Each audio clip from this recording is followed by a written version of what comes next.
And one of these days, Drake is going to put together a string of games, not just a series or just a singular game, but he's going to do it week after week after week. And when he does that, we have exactly what we think we have in front of us, which is a franchise quarterback. But up until then, there's still going to be questions. There's still going to be moments where you scratch your head and say, is he ever going to get over this wildcat, YOLO, bucking Bronco thing that he does in the pocket where he makes decisions or tries to make plays that, quite frankly, in the moment, he shouldn't be making. And that's really been an issue for him through the early part of his career, right? We're talking about 16 starts in, I believe it is now. And the nickname that Jim Murray from the Sports Hub gave him, Two-A-Day May, continues to be a thing that shows up where Drake Maye is turning the ball over generally twice a game, putting it on the ground with fumbles. He had a critical one, obviously, in the game against the Steelers, and the interception in the red zone, in the end zone, which was an absolute killer. Those two turnovers were 100% on him. And one definitively, the one in the end zone, took points off the board.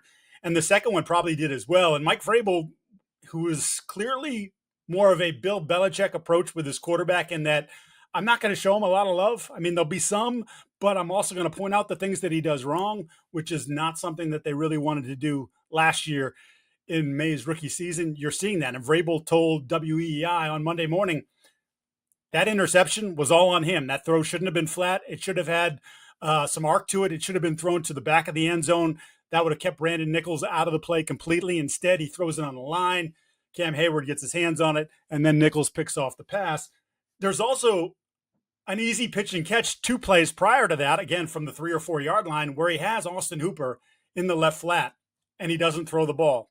And that showed up again on the final drive of the game where he had a check down potential for Trevion Henderson, and he had just completed one to Henderson where it was probably an easy 6 or 7 yard gain, which is a profit, right? Take the damn profit. And he didn't take it. He didn't take it there with Hooper. And look, they were playing zone, so maybe they rallied to Hooper and stop him before he gets to the goal line. But that's a pretty big, strong dude. And from the 2 or 3 yard line with the football in his hands, I have faith that he's going to score. So maybe we're not even having this conversation.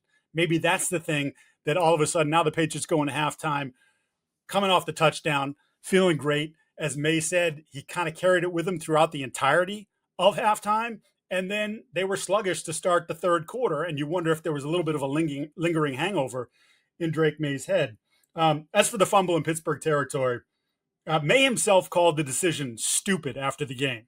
Okay, so he said it, not me. Those were his words. What was crazy about it was obviously instant pressure and things were going on all parts around him, left side, right side, up the middle.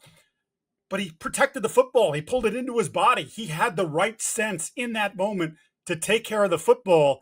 But then for some reason, when he seemingly escaped that, he made the decision, as he said, he was going to pitch the ball, flick the ball, whatever, backhand flip to Trevion Henderson, who was running away from him. He was going this way. Henderson's coming this way.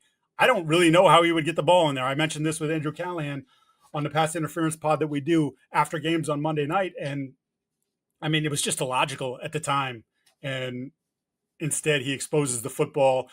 Nate Herbig, who never stops, and kind of like Harold Landry for the Patriots, the motor is always running. He knocks the ball free. Just a critical mistake. And as Vrabel said later, he did so many good things in the game. Some of the decision-making, the accuracy. I mean, he threw some balls. Absolutely. The seam ball to Hunter Henry was absolutely gorgeous. He put that slant, a deep in cut, to Austin Hooper right in his chest with a defender on his back. The third down conversion to Kayshon Boutte on the deep dig. Like, there were some just elements of high-level quarterback play and accuracy. Decisiveness against the blitz, too. Let's talk about that, where, you wondered, can he handle pressure? I think 11 of 14 versus the blitz in the game, and it was one of those things where he saw it, he read it, and the ball came out quick, which is exactly what you want. Like, identify where it's coming from and throw to where you can hurt them, and he did that over and over again in the game. But again, till he puts the complete package together like he did in week 2, and then does it again in week 3, and then again in week 4, and then again in week 5, we're going to still have those lingering questions.